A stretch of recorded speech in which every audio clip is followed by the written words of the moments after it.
My buddy Baxter, and it's the end of the session. This is Baxter's Roadmap to Success. And so we're going to talk about basically a summary of what we went over today.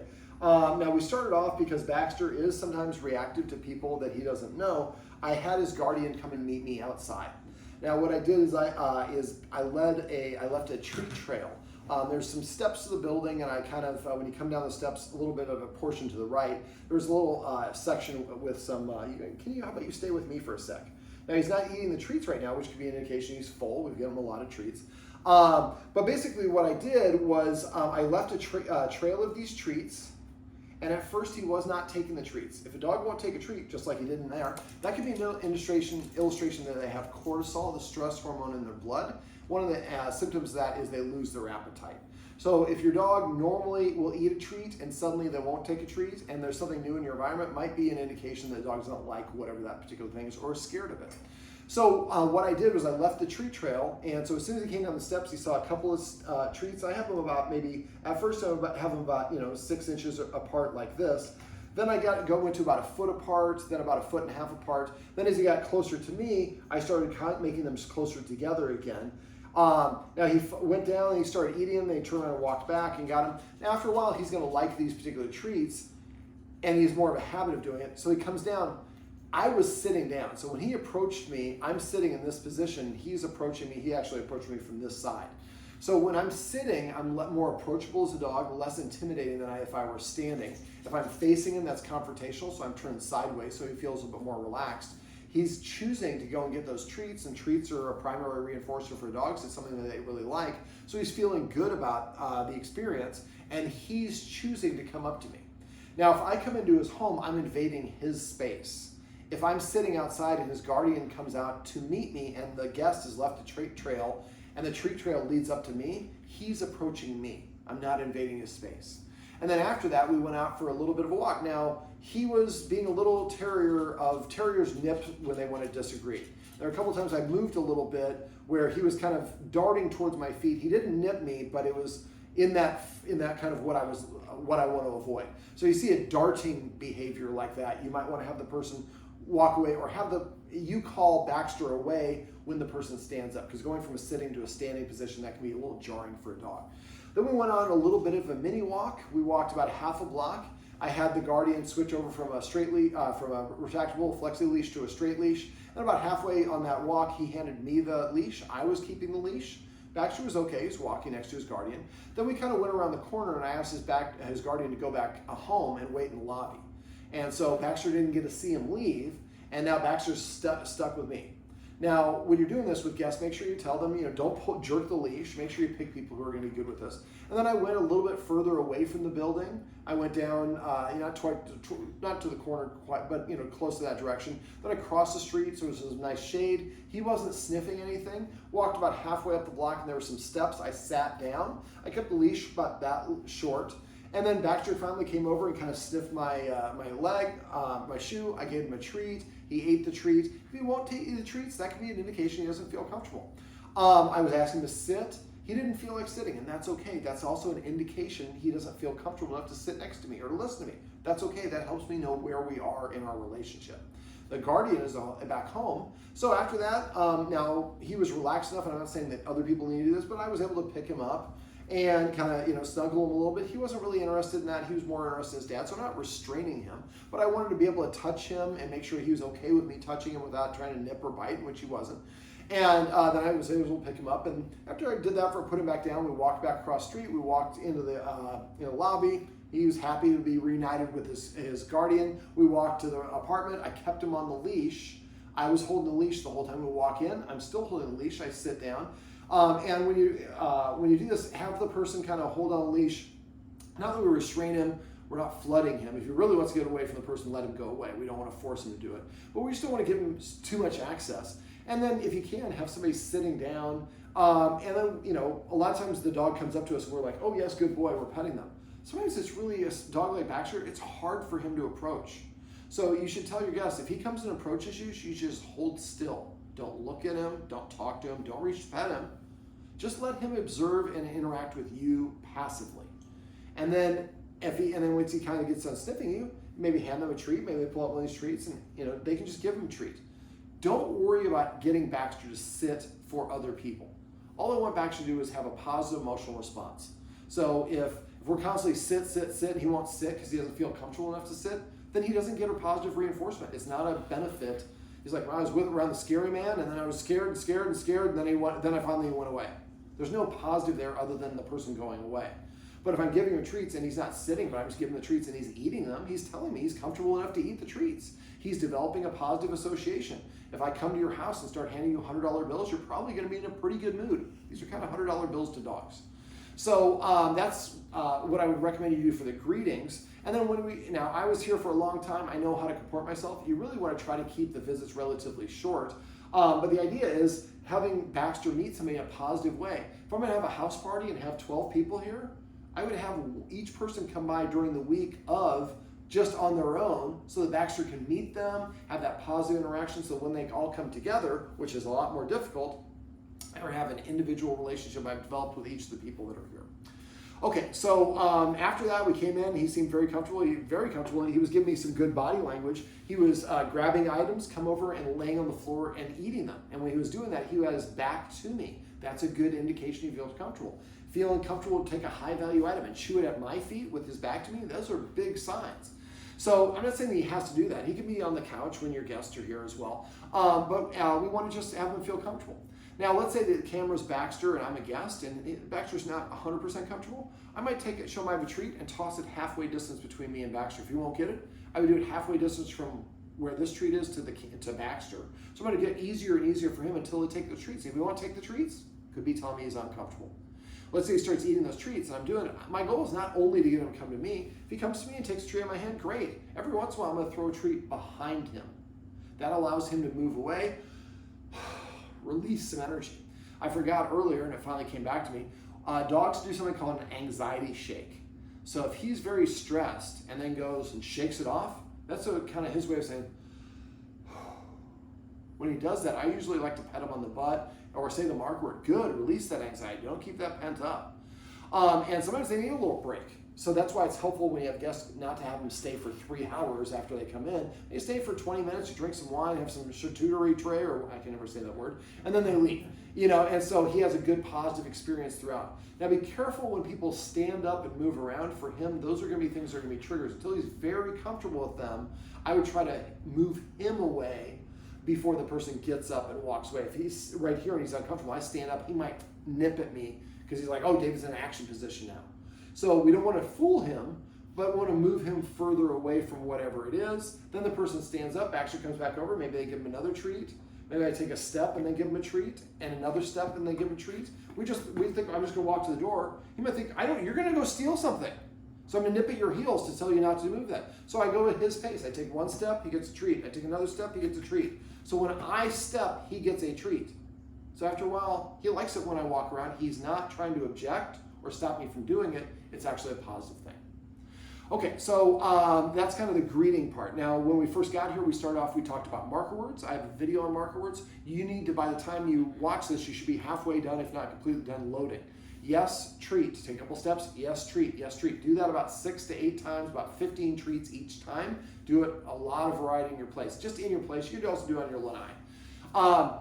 And maybe outside your door, but we don't want to do it in too stressful environment. All we want to do is build value. So I hear yes, I'm getting a treat. So I'm going to listen for that word yes. Then I want you to do the same thing with the clicker. Be careful not to hold the clicker too close to him.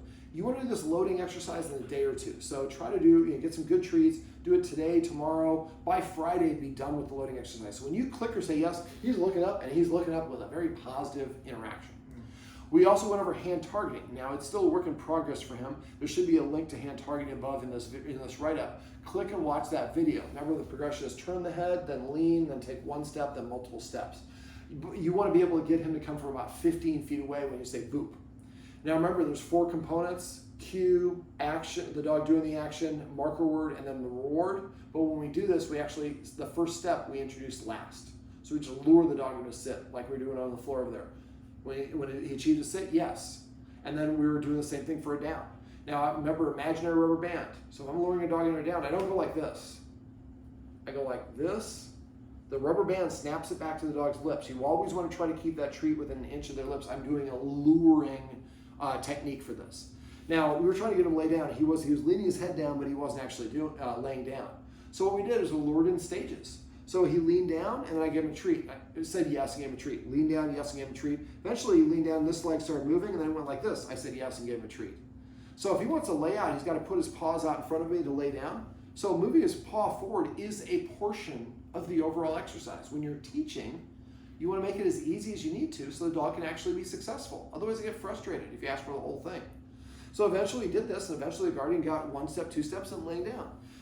So I have a video on sit up, down, stand. Let me know if you want to watch that one as well. But that's something I would definitely work around. Go into a room and do like a couple of ups and downs. Then go to the next room, a couple of ups and downs.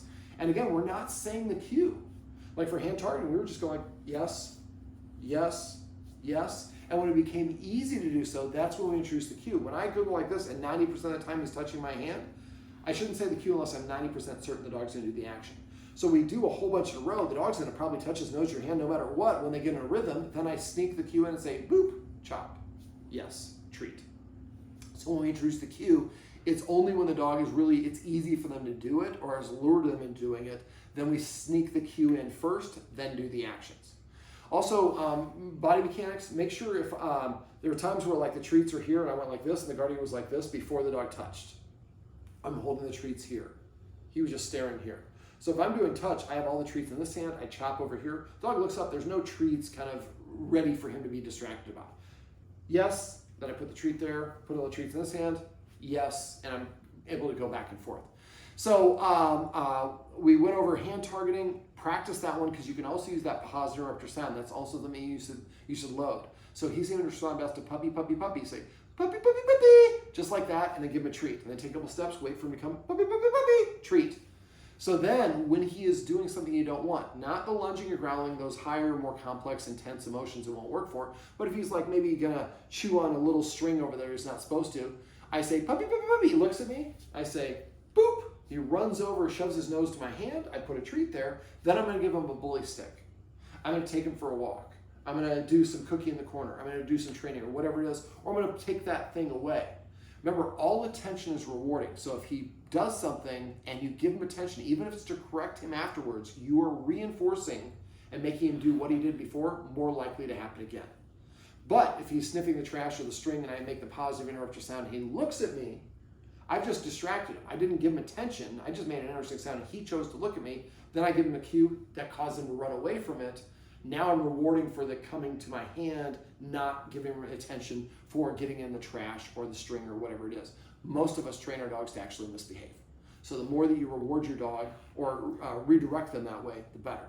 Now we also went over celebrating and what I call manners. Celebrating is rewarding Baxter when he does things that you like that you don't ask for. He comes to you, yes. He sits down, yes. He lays down, yes. He gives you eye contact, yes, and a pet, or yes, and a treat, either one. After a while, he'll start sitting to prepay for the attention because that's what works. And now if he jumps up and you're like, Dave did not say anything, I didn't say anything. Looking is very rewarding as well. So if he jumps up on me, it's like he's not even there. But he sits down, yes, buddy.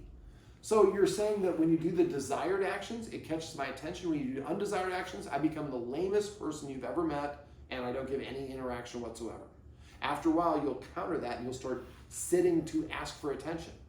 Now, when he nudges you or paws at you, that's the manners lesson. So he's saying, give me some chicken nuggets. So you're going to say, would you like to ask for those chicken nuggets again? By, in his case, sit. One time, provided he knows how to sit. If he sits, then I say yes and I pet him.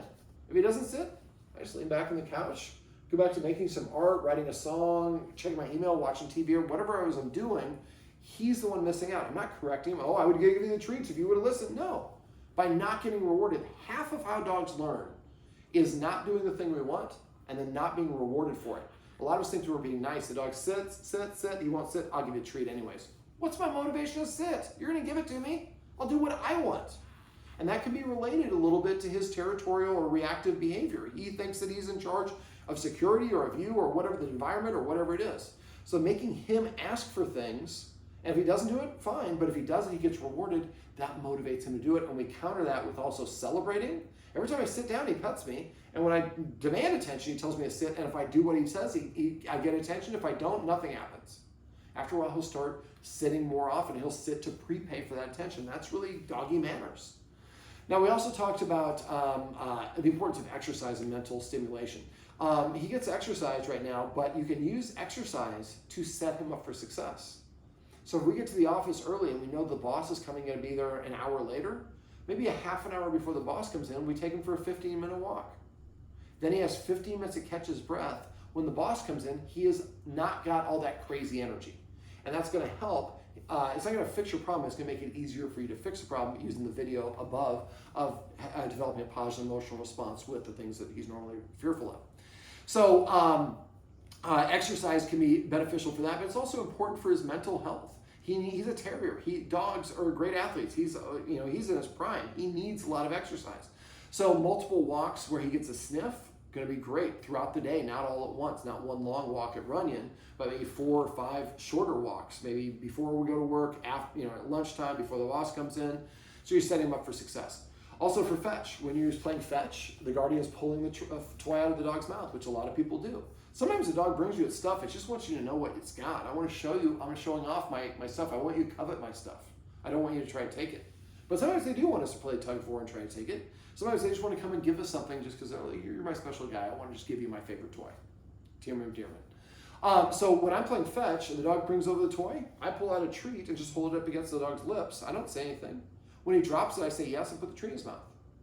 And after enough repetition, yes lets him know exactly what you wanted, and then I get a reward afterwards. After a while, I'll come over and drop the toy right away when he wants to play fetch. Now you're not confused. Is he want to show me, or you want to give it to me, or want to play tug of war? Which one of us it is? Well, now he's making it obvious. I want to play fetch. I'm dropping it. I'm playing by your rules. Then I pick it up. He gets up. He's excited. Let's practice a little impulse control. Sit. If he doesn't sit within about 3 seconds, then I lean back and I'm not going to throw it. Go back to watching TV. He sits. Early on, I might, as soon as he sits, throw it. But I would just, if he sits later on, he's like, okay, now I'll sit. No, I need you to sit when I ask you to sit. It's too late to do it now. At first, when you're learning, I do that. But later on, I'm going to be more strict. So eventually I say sit, he sits, then I say fetch, and then throw the object. So now fetch is kind of encapsulating that whole game. And now you have an impulse control exercise that's built into a game that he really likes, that he's motivated to play. He runs, grabs it, comes over, drops it, and sits down.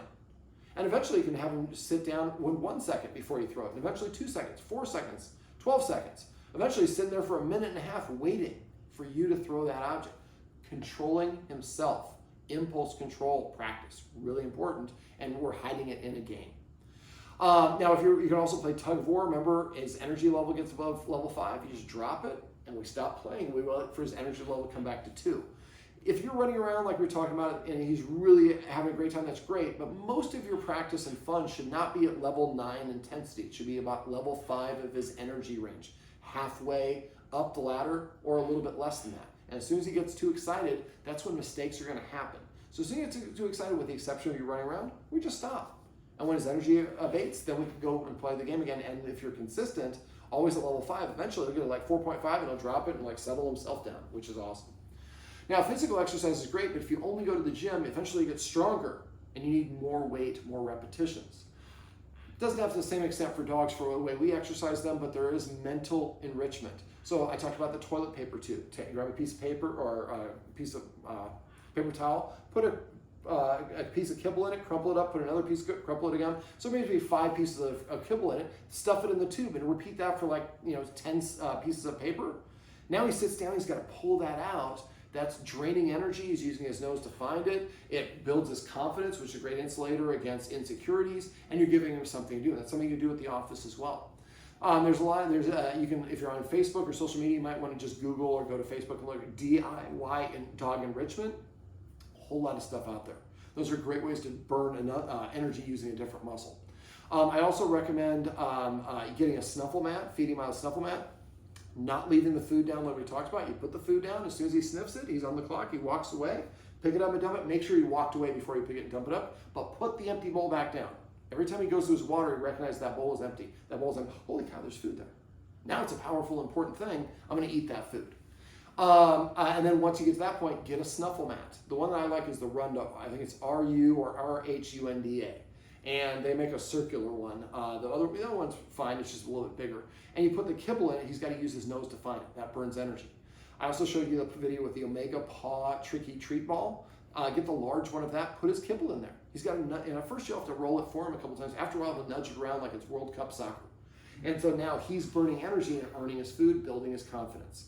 And those are great little things you can do. Now, there's also, we went over Cookie in the Corner, which is that, and I have a video for that. If I don't have a link, let me know. I'm happy to share that with you. I'd like you to Google 2 or 3 scent games, S-C-E-N-T. And so have a couple of these things. So if it's a really hot day out or it's too busy, you can do some exercise, or the boss is going to be at work too quick. I don't have time for a walk. Maybe we do a little bit of it at our desk. But doing these things on and off, about every 2 to 4 hours, he gets either mental enrichment or physical exercise.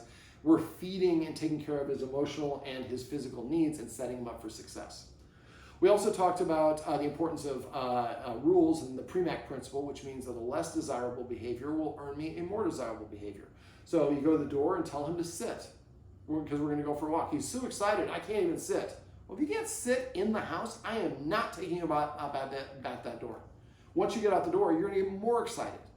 So if I say go to the door, I say sit one time he doesn't sit, I just drop the leash, I go sit back. We're the most comfortable environment we can be, our home. So if he doesn't sit, I drop it and I go sit down and wait 1 minute. After 1 minute, go back to the door, tell him to sit. 1, 2. He doesn't sit by 2, I sit down this time for 2 minutes. Then I go to the door, sit. 1, 2, doesn't sit. Now I sit down for 4 minutes, 8 minutes, 16 minutes. Eventually, when I say sit, he sits, then the door opens, and yes, and we go outside. So after a while, he'll go sit at the door, is his way of saying, can we please go outside? He's asking you versus telling you. So do that with feeding his food, putting his harness on, grabbing a special toy. Sometimes he looks like, I don't know if I'm waiting for an invitation to get on the couch. Sit. He sits, then I invite you on the couch. And so these are just nice ways for him to kind of tip his hat to your authority without being dominating and all the rest of that stuff, just to let him know that this is what you need to do. And after a while, he gets in a habit of it, and he's happy to do it because there's something in it for him. And that's really the key, is finding what your dog's motivation is and tapping into that, and then creating scenarios where they can get what they want without it being overwhelming. Let me see, what else? Trying to think.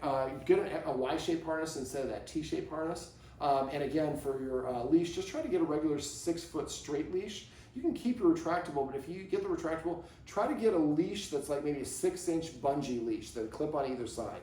So that way when he races, when he races and gets the end of that line, that bungee applies a little bit of a brake, which allows him to kind of not have that jarring experience when it hits the end. I'm trying to think, is there anything else we covered that you want me to go over? I'm sure there's a lot we covered that you, but No, I think I can't think of anything. Oh, I do. So we did talk initially about medication. Right. Now, nobody wants to put their dogs on meds. And he goes to a meeting on Thursdays with his guardian. His guardian, because he's worried about his reactivity, they have a prescription of trazodone. Trazodone is kind of like a Quaalude. It makes the dog a little bit kind of dopey. So you're just kind of, it's helpful in certain situations. I find for behavior modification, though, fluoxetine, aka Prozac, it's the same formula that humans get, is much more effective. Now, when we do that, I always like to have a couple baseline experiments so I know whether or not it's working and if the dosage is appropriate. It's very common to need to adjust the dosage. Now, Prozac takes about 4 weeks to take effect, 4 to 6 weeks. And when you're on it, you really can't just stop it. You need to talk to your vet about winding it down. They'll gradually show you how to lower the dosage. Otherwise, it's very dangerous. So make sure you're regular and give them it every day. And it really can be a dimmer switch on the anxiety and give you ability, make it easier for you to do the methods that we talked about in this one, as well as in the video above, on how to help him.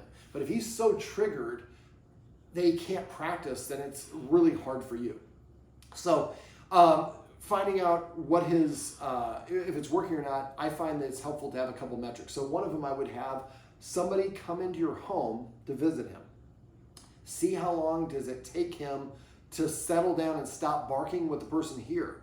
Or if he won't, after the person leaves, how long before he stops barking, or before he sits down, or maybe both of those things. Maybe I have one, okay, well, I'm gonna keep a counter, I start a counter as soon as my friend comes in the house, and then as soon as he stops barking, I stop. Okay, that was 1 minute and 48 seconds. But he's still pacing, he's still staring. How long before he lays down? And if he did, how far away from the person did he lay down? And maybe he doesn't do it until after the person leaves. And after the person leaves, he goes sniffs, he's walking around. I'm gonna have a timer after the person leaves the door. Oh, it took him 4 minutes and 38 seconds before he laid down. So now I do this with maybe 2 different people, 3 different people, and I'm cataloging that.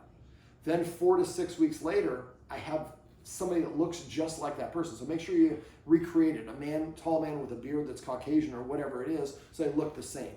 And then how long does it take based on your previous metrics to where you are now? If it's half the time or there's a significant improvement, we know the medication is working and giving us a benefit. If it's the same time, we may need to increase the dosage or decrease the dosage. Usually it's increase. And that's something you talk to your vet about. But if you don't have those baseline experiments, it's hard for you to know because it's so subjective. Every day, you don't see a difference between how much lunging. A lot of people just forget.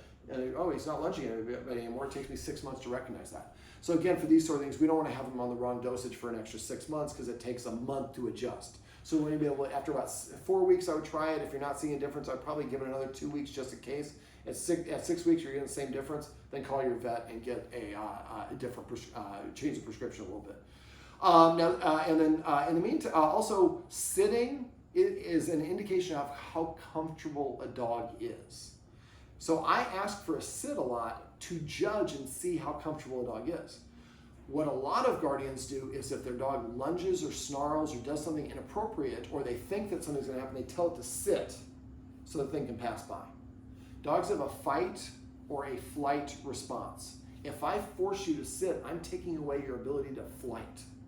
That often causes a lot of dogs to fight.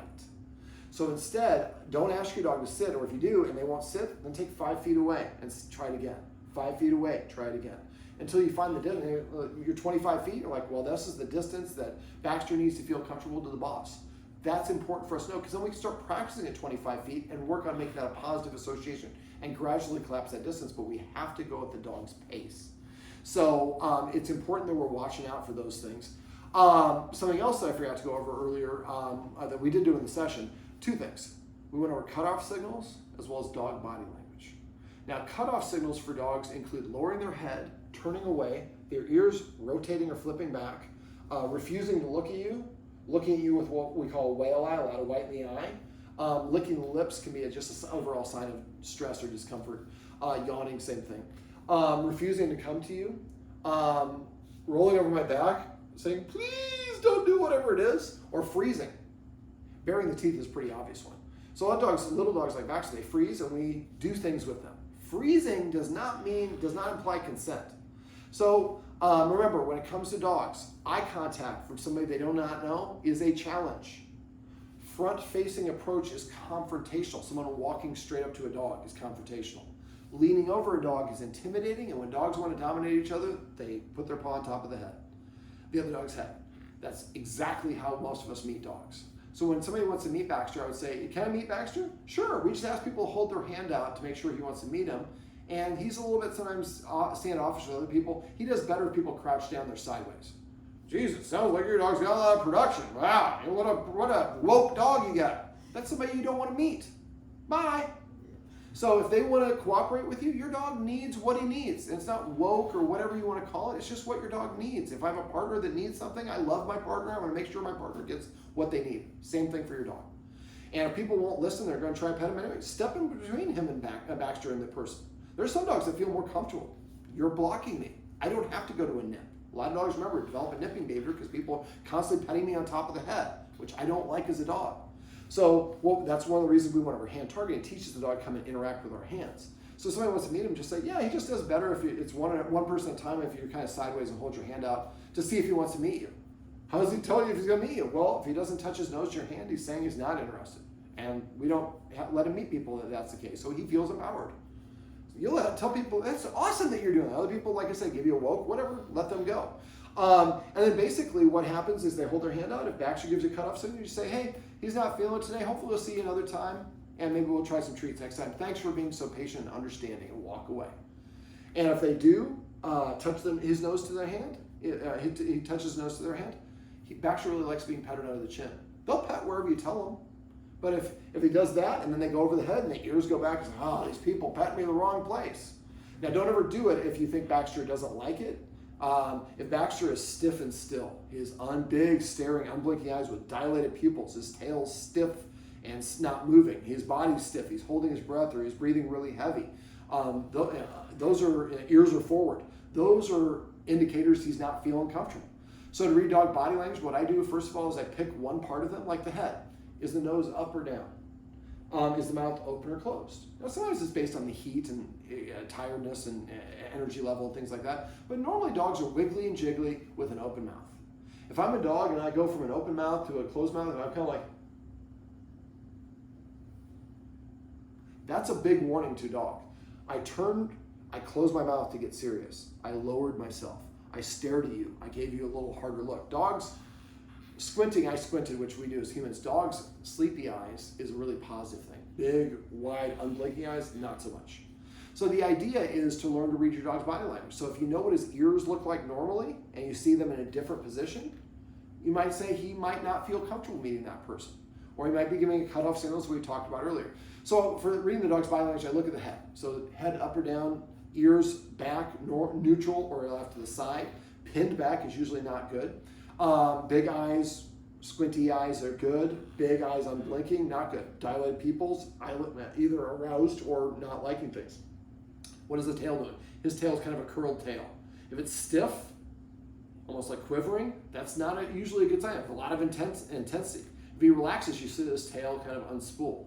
This is his spine, this is his head. If you see a tail, we like to see it here in the middle. That's ideal. If it's down, tucked between his legs, he's covering up his anus. He doesn't want to meet people. Don't ever have him meet anybody or expose him to anything when his tail's uncomfortable up underneath him. Is he leaning towards something or is he leaning away from the thing? Is he breathing heavy, holding his breath, or is he breathing normally? And is body stiff or is it kind of wiggly and jiggly? So you want to see wiggly and jiggly, relaxed body language. You see it going from there to stiff, then you know that's probably a good indication he doesn't feel comfortable about something. So what I'd like you to do is kind of get an idea, get a habit of looking at snapshots of your dog's head, their tail, their overall body, their lean, their breathing.